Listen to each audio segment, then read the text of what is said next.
ചാവക്കാട് മണത്തല ദേശീയപാത 66 നിർമ്മാണം മൂലം ദുരിതം പേറി കുടുംബം. അക്കരപ്പറമ്പിൽ അശോകനാണ് സ്വന്തം വീട്ടിൽ താമസിക്കാൻ കഴിയാതെ വീടൊഴിഞ്ഞു പോകേണ്ട ഗതികേട്ടിലായത്. മഴ പെയ്താൽ റോഡിൽ നിന്നും ചെളിവെള്ളവും ടാറും കെമിക്കലും ഒലിച്ച് അശോകന്റെ വീട്ടുമുറ്റത്തെത്തും.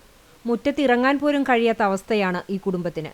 റോഡിൽ നിന്നും ഒലിച്ചിറങ്ങുന്ന കെമിക്കൽ വീടിനു ചുറ്റും കെട്ടിക്കിടക്കുകയാണ്. വാഹനങ്ങൾ സഞ്ചരിക്കുമ്പോൾ ചെളിവെള്ളം വീട്ടിലേക്ക് തെറിക്കും.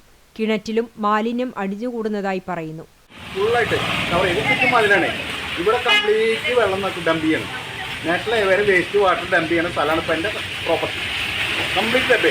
ഇനി ഞാൻ ഇവിടെ ഓട്ടോ അടയ്ക്കാൻ വേണ്ടിയിട്ട് ഓള് ഉണ്ടല്ലോ, അവിടെ ഓൾ അടയ്ക്കാൻ വേണ്ടിയിട്ട് അവർ കുറേ ടാറ എന്തോ കെമിക്കൽ അയച്ചു. അത് കംപ്ലീറ്റ് എൻ്റെ വീടിന് ചുറ്റും. ബാക്കിലൊന്നും നടന്നു നോക്കിയാൽ അറിയാം. ബാക്കിൽ കംപ്ലീറ്റ് ടാറ ഈ സാധനം ആ പുല്ലിലില്ലേ, അപ്പോൾ ആ സാധനമാണ് ബാക്കിൽ കംപ്ലീറ്റ്. ഇനി പുല്ല് പോലും മുളക്കില്ല. വെള്ളം കുടിക്കാൻ പറ്റുമെന്ന് തന്നെ അറിയില്ല. മനസ്സിലായ? ഇതാണ് അവസ്ഥ. കളക്ടർ കംപ്ലൈൻറ്റ് ചെയ്തു. കളക്ടർ പറഞ്ഞിട്ട് കാര്യമില്ല. കളക്ടർ റിപ്പോർട്ട് ചെയ്തിട്ടുണ്ടെന്ന് വിളിക്കും. വീട്ടുപറമ്പിലെ കൃഷിയും നശിച്ചു. ഇതിനൊരു പരിഹാരമായി പുതിയ മതിൽ നിർമ്മിച്ചെങ്കിലും ദുരിതത്തിന് കുറവില്ല. ദേശീയപാത അധികൃതർക്ക് അശോകൻ നൽകിയ പരാതിയെ തുടർന്ന് ഉദ്യോഗസ്ഥർ സ്ഥലം സന്ദർശിച്ചു. 3 ദിവസത്തിനുള്ളിൽ വീട്ടുപരിസരത്തുണ്ടായ മാലിന്യങ്ങൾ നീക്കം ചെയ്യാമെന്ന് അറിയിച്ചിട്ടുണ്ടെന്ന് അശോകൻ പറഞ്ഞു.